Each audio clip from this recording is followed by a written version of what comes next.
From 1924 to 1930, the city of Chicago gained a widespread reputation for lawlessness and violence.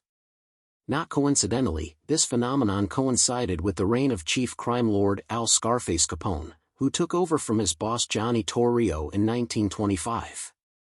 Torrio, who was seriously wounded in an assassination attempt in 1924, had retired to Brooklyn.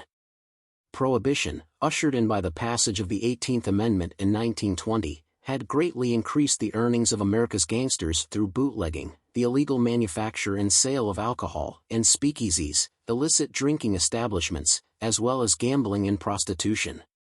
Capone's income from these activities was estimated at some $60 million a year. His net worth in 1927 was around $100 million. Over the years, Al Capone consolidated control over most of Chicago's crime rackets by ruthlessly gunning down his rivals. In 1924, authorities counted some 16 gang-related murders. This brand of slaying continued until 1929, reaching a high of 64 murders in 1 year during that time. Federal authorities, including the Federal Bureau of Investigation, had much less jurisdiction than they have today, and did not include Chicago's gang-related activity. Chicago's gang war reached its bloody climax in the so-called St. Valentine's Day Massacre of 1929. One of Capone's longtime enemies, the Irish gangster George Bugs Moran, ran his bootlegging operations out of a garage at 2122 North Clark Street. On February 14, 7 members of Moran's operation were gunned down while standing lined up, facing the wall of the garage. Some 70 rounds of ammunition were fired. When police officers from Chicago's 36th District arrived, they found one gang member, Frank Gussenberg, barely alive. In the few minutes before he died, they pressed him to reveal what had happened, but Gussenberg wouldn't talk.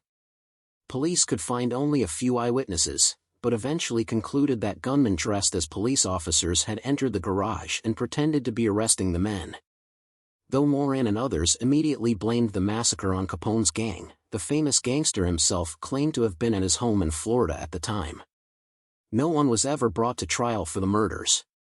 It remains one of the biggest unsolved crimes in history.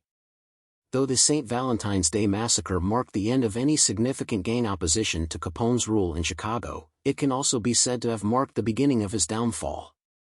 With his highly effective organization, his impressive income and his willingness to ruthlessly eliminate his rivals, Capone had become the country's most notorious gangster, and the newspapers dubbed him Public Enemy No. 1.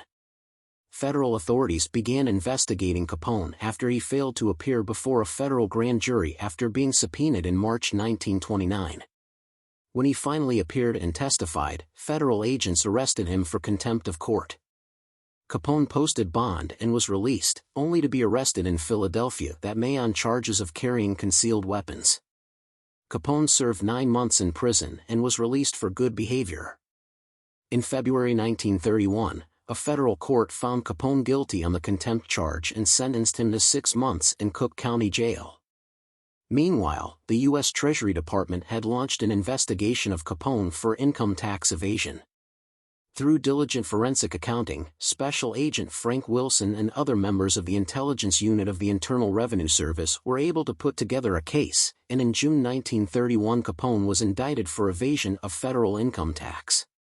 Convicted that October after an internationally publicized trial, Capone was sentenced to 11 years in prison, first in Atlanta and later at Alcatraz. He was released in 1939 and died an invalid recluse at his Florida home in 1947.